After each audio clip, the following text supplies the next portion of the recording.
মৌতের যেরকম ঘুমের দোয়া, মৌতের দোয়া আর ঘুমের দোয়া একই দোয়া। আমরা ঘুমের দোয়া পড়ি আমুতু আহিয়া, আল্লাহ মরতে চললাম, কাল সকালে উঠাইলে উঠবো, না হলে আর কিয়ামতের আগে উঠবো না। তো ঘুমো মৌত, আল্লাহ ঘুম পড়ায়া দিবে, আজাব ঘুমের ভিতরে কমপ্লিট করে আল্লাহ বাহির করে নিয়ে নিবে। নবীর সুবাদে, নবীর সুবাদে। হায় হায় হায়, একটা পর্ব এরকম আসবে, জানি না নারায়ণগঞ্জের মানুষ বুঝবে কি বুঝবে না। একটা পর্ব এরকমও আসবে নবীর সুবাদে, একটা পর্ব এরকমও আসবে নবীর সুবাদে, এরকম একটা পর্ব আসবে। আল্লাহ জিবরিলকে ডাইকা বলবে যে আরশের সাথে কান লাগাও, তো দেখবে যে আরশের সাথে কান লাগা একটা ক্ষীণ আওয়াজ আসতেছে, যেইখান থেকে বলতেছে হান্নান মান্নান আনকিদনি, ও হান্নান মান্নান আমাকে বাঁচানা। তো জিবরিল বলবে বড় ক্ষীণ আওয়াজ, হান্নান মান্নান বলে বাঁচাইতে বলতেছে। বলছে জিবরিল দৌড়ায় যাও, আমার বন্ধুর উম্মত আমাকে বাঁচানোর জন্য ডাকতেছে। জিবরিল যাবে দোজখের কাছে, মালিকের কাছে যাবে, মালিক লিস্টি দেখা বলবে কেউ বাকি নাই, আখরাস তো সবাইকে বাহির করে দিছি। ফিরে আসবে, আবার শোনাবে, আবার যাবে, আবার ফিরত আসবে। তৃতীয়বার এসে আল্লাহর ঠিকানা বলে দিবে, যাও দোজখের ওই অথই তলদেশে যায় দেখো, কয়লার মতো কয়লা হইতে হইতে পোকার পোকার রূপ ধরে গেছে, উপরে পড়ে আছে, ওইখানে যে কান লাগাও। তো দুইজনে যে কান লাগাবে, তো দেখবে ওইখান থেকে ক্ষীণ আওয়াজ বাহির হইতেছে, ইয়া হান্নান ইয়া মান্নান আনকিদনি, ও হান্নান ও মান্নান আমাকে বাঁচানা। ওই আওয়াজ আল্লাহর আরশের সাথে এসে টক্কর মারবে, ওইখান থেকে উঠায় নিয়ে আসবে, বলবে আমার বন্ধুর উম্মত উঠায় নিয়ে আসে, আমি ওয়াদা করছি আমার বন্ধুকে রাজি করে ছাড়বো, আমি ওয়াদা করছি লা ইউখজিহি ফি উম্মতিক, তার উম্মতের ব্যাপারে আমি কপালে ভাঁজ করতে দিব না। আমার কথা কিন্তু শেষ জায়গায় চলে আসছে। ওই রসুল, ওই নবী আমাদেরকে আল্লাহ দিয়েছেন আমাদেরকে জান্নাতে নিয়ে যাওয়ার জন্য। মেরে দোস্ত, শুধু ওনার অস্তিত্ব না, উনি একটা আদর্শ নিয়ে আসছেন, উনি একটা কেরিয়ার নিয়ে আসছেন, উনি একটা জীবন নিয়ে আসছেন। যেই জীবনের একটা সুন্নত যদি কেউ তার নিজের জীবনে প্রতিফলিত করে, নিজের জীবনে অভ্যাসে রূপান্তরিত করে, আর নিজেকে অভ্যস্ত করে আল্লাহ পর্যন্ত যদি পৌঁছাইতে পারে, খোদার কসম এটার ওয়েট এতটুকু হবে, সমগ্র জগৎ একবার না 10 বারও যদি এক পাল্লায় রাখা হয়, আর ওই সুন্নতকে এক পাল্লায় রাখা হয়, তো ওই সুন্নতের ওয়েট বেশি। সমগ্র জগৎ এক না 100 কোটি বারও যদি হয়, তা সমগ্র ভান্ডারের সাথে যে দাম না হবে, যতটুকু দাম না হবে, আল্লাহ রসুলের এক সুন্নতের এর চেয়েও কোটি গুণ বেশি দাম। বিদায় আপনাদের পায়ে হাত রেখা বলি, আসেন, নিজেই আহ্বান করতেছেন, হালমি মুস্তাগফির আগফির আলা। দুনিয়ার মানুষ আসামিকে তালাশ করে ফিরে শাস্তি দেওয়ার জন্য। ও রব্বে কায়নাত নারায়ণগঞ্জের মানুষ প্রথম আকাশে আইসা ডাক দিতে থাকে, কে আসছো আসামি, আমি শাস্তি দিব না, আমি তো মাপের ভান্ডার নিয়ে আসছি, আমি তোকে মাফ করব। তুই মাপ চাইতে দেরি, আমি মাফ করতে দেরি হবে না। গুনার পরিধি যুবকরা কতটুকু, তোমাদের গুনার পরিধি কেমন?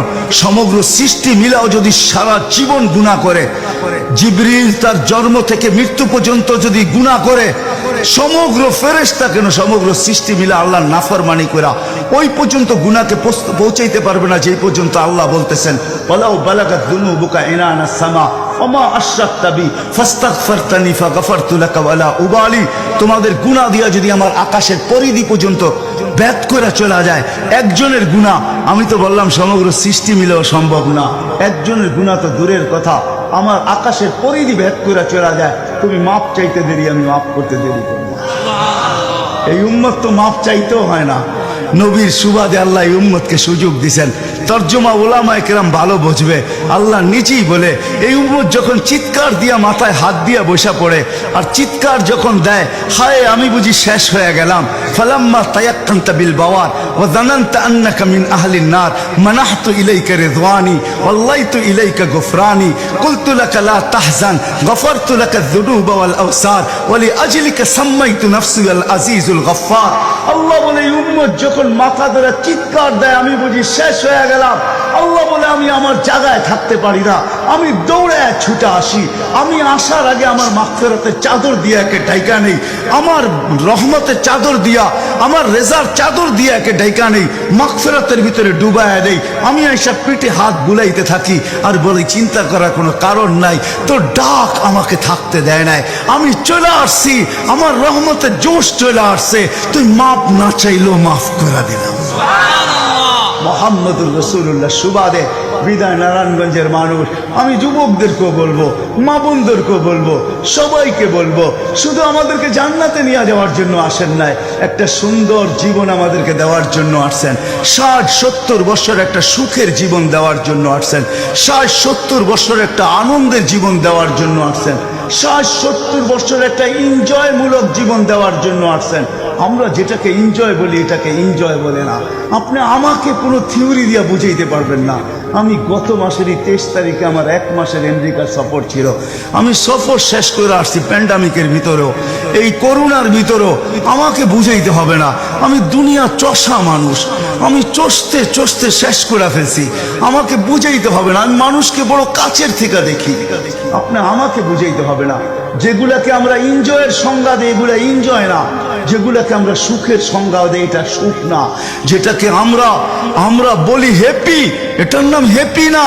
আল্লাহর রাসূল এক হ্যাপি জীবন দেওয়ার জন্য আসছেন, এক এনজয়মূলক জীবন দেওয়ার জন্য আমাদেরকে আসছেন, এক সুখের জীবন দেওয়ার জন্য আসছেন, এক সুখের জীবন দেওয়ার জন্য আসছেন।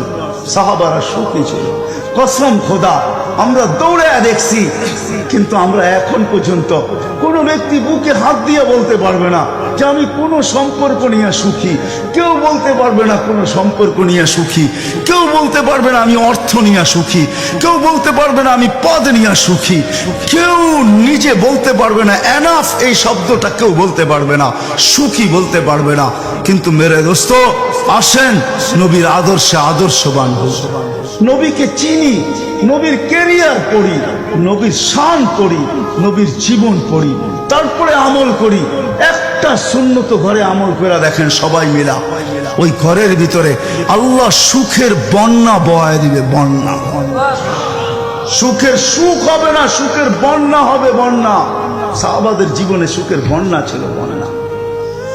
ঘরে কিচ্ছু ছিল না আমি মানি, আজকেও অনেক আলেম ওলামা আছে যাদের ঘরে কিচ্ছু নাই, কিন্তু যা দেখবেন সুখ আছে, সুখ সুখ রাগ হয় না, সুখ আছে, সুখ আছে। কয়জন বলতে পারবেন যে আপনাদের পাও টিপা ঘুমের থেকে উঠায় আর পাও টিপতে টিপতে আপনাদেরকে ঘুম পড়ায়? আলেম ওলামা বহুত বলতে পারবে যে আমাদেরকে পাও টিপতে টিপতে উঠায়, পাও টিপা টিপা আমাদেরকে ঘুম পড়ায়। এর চেয়ে বড় সুখ কি চান? এর চেয়ে বড় সুখ কি চান? ডেলি মাথায় তেল লাগায় দেয়, পায়ে তেল লাগায় দেয়, আঙ্গুল ভুলাইতে ভুলাইতে ঘুম পাড়ায় দেয়। ঘুমাও, সারাদিন পরিশ্রম করে আসো। ওই হাদিসের মেসদাক যেটা ফাতেমা রাদিয়াল্লাহু তাআলা আনহু বলছিলেন, খারাজা জাওজুহা মিন বাইতিহা হাসিনা তাতাশাব্বাকাত। আলী তুই ঘর থেকে বাহির হস, আমার দিলটা চুরমার হয়ে যায়। আব্বা শিখায়া দিয়েছেন, আমার দিলটা ব্যথায় ভাঙ্গা পড়ে, তুই কেন বাহির হইলি ঘর থেকে? তাশাব্বাকাত, আমি রাস্তা দেখতে থাকি, শুধু দেখতে থাকি না, তুই আসার আগেই আমি দরজায় পিঠ লাগায় দাঁড়ায় থাকি। আলী তুই যখন টোকা দেস, তো টোকা দরজায় পড়ে না, আমার পিঠে পড়ে, এক টোকায়